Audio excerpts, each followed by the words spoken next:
नमस्कार दोस्तों, स्वागत है आप सभी का। दोस्तों, आस्तिकता कैसे व्यक्ति को नैतिक और जिम्मेदार बनाती है। आस्तिकता और सकारात्मक सोच का संबंध। आस्तिक व्यक्ति की पहचान कैसे करें। आस्तिक व्यक्ति कौन होता है। आज हम इन बातों पर चर्चा करने जा रहे हैं, जो केवल धर्म तक सीमित नहीं है, हमारे चरित्र, व्यवहार और पूरे जीवन को प्रभावित करता है। क्या ईश्वर में आस्था, विश्वास रखने वाला व्यक्ति इनामदार होता है। क्या आस्तिकता इंसान को सही और गलत का बोध कराती है। क्या समाज में नैतिक मूल्यों की स्थापना के लिए आस्तिकता की भूमिका महत्वपूर्ण है। आज की इस वीडियो में हम इन सभी प्रश्नों के उत्तर सरल भाषा और छोटे से वीडियो से ही समझ लेंगे।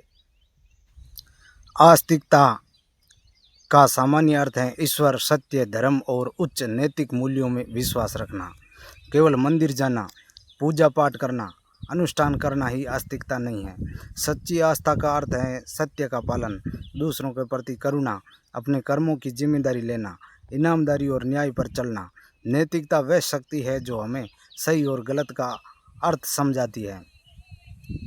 नैतिकता वह शक्ति है जो हमें सही और गलत का अंतर समझाती है। इसलिए नैतिकता किसी भी सभ्य समाज की नींव मानी जाती है। आस्तिक व्यक्ति यह विश्वास रखता है कि ईश्वर सब देख रहा है। यह भावना उसके भीतर आत्म नियंत्रण विकसित करती है। जब कोई व्यक्ति अकेला होता है और उसे गलत कार्य करने का अवसर मिलता है, तब बाहरी कानून नहीं बल्कि उसका अंतःकरण उसे रोकता है। आस्तिकता इसी अंतःकरण को मजबूत बनाती है। आस्तिकता व्यक्ति को जिम्मेदार कैसे बनाती है। परिवार के प्रति जिम्मेदारी, समाज के प्रति जिम्मेदारी, राष्ट्र के प्रति जिम्मेदारी, प्रकृति के प्रति जिम्मेदारी। दोस्तों, क्या केवल भगवान में विश्वास करने से जीवन बदल जाता है या फिर सकारात्मक सोच ही सफलता की कुंजी है। क्या इन दोनों का आपस में गहरा रिश्ता है। सकारात्मक सोच का अर्थ है हर परिस्थिति में समाधान खोजने की मानसिकता रखना। जब व्यक्ति ईश्वर पर आस्था करता है, तब उसके मन में ये भावना रहती है कि हर कठिनाई का अंत होगा। ऐसा विश्वास सकारात्मक सोच को विकसित करता है। दैनिक जीवन के उदाहरण: बीमारी के समय हिम्मत देता है, आर्थिक संकट के समय धैर्य बनाए रखता है, पारिवारिक समस्याओं में मन को संतुलित रखता है, गृह क्लेश में शांति कराता है। दोस्तों, अब बात करते हैं आस्तिक व्यक्ति की पहचान क्या है। एक सच्चे आस्तिक व्यक्ति की पहचान उसके कर्म, व्यवहार और जीवन शैली से होती है। आस्तिक व्यक्ति अहंकार नहीं करेगा। वह अपनी सफलता का श्रेय ईश्वर कृपा को, परिवार को और समाज के सहयोग को भी स्वीकार करता है। विनम्रता उसके व्यक्तित्व की सबसे बड़ी विशेषता होती है। दूसरी पहचान: सत्य का सम्मान करेगा, झूठ से बचने का प्रयास करेगा। तीसरी पहचान: दूसरों के प्रति करुणा, क्रोध पर नियंत्रण, सभी का सम्मान, अच्छे कर्मों पर विश्वास, दिखावे से दूरी। सच्चा आस्तिक अपने धर्म और भक्ति का प्रदर्शन करने की आवश्यकता महसूस नहीं करता। वह चुपचाप अच्छे कार्य करता है, प्रसिद्धि की अपेक्षा नहीं रखता। दूसरों के लिए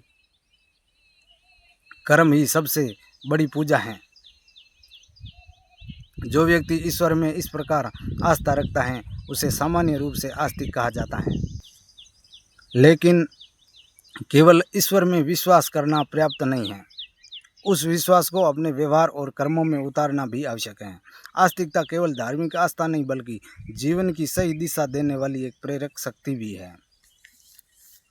आस्तिकता और सकारात्मक सोच के लाभ: मानसिक शांति, आत्मविश्वास में वृद्धि, तनाव और चिंता में कमी, बेहतर निर्णय, रिश्तों में मधुरता, कठिन परिस्थितियों में धैर्य, जीवन के प्रति आशावादी दृष्टिकोण, सफलता की ओर निरंतर प्रेरणा। आस्तिकता कैसे अपनाएं। यदि आप आस्तिकता और सकारात्मक सोच को अपने जीवन का हिस्सा बनाना चाहते हैं, तो प्रतिदिन ये आदतें अपनाएं। प्रतिदिन सुबह उठकर ईश्वर का स्मरण करें, हमेशा कुछ मिनट ध्यान या प्रार्थना करें, अच्छी पुस्तकें पढ़ें, नकारात्मक लोगों और अनावश्यक विवादों से दूरी रखें, अपने कर्मों में ईमानदारी और मेहनत बनाएं। आस्तिकता से मिलने वाले नैतिक गुण: हर परिस्थिति में सत्य का साथ देना, दूसरों के दुख को समझना, गलतियों को सुधारने का अवसर देना, अहंकार से दूर रहना, क्रोध और लालच पर नियंत्रण रखना, निस्वार्थ भाव से समाज की भलाई करना, समय और नियमों का पालन करना, इन गुणों से व्यक्ति स्वयं भी बेहतर बनता है और समाज को भी बेहतर बनाता है। यदि आपको यह वीडियो उपयोगी लगी हो तो वीडियो को अपने दोस्तों और परिवारों के साथ साझा करें। अपने विचार अवश्य लिखें। ऐसे ही आध्यात्मिक विषयों के लिए हमारे चैनल को सब्सक्राइब करें। धन्यवाद। जय हिंद।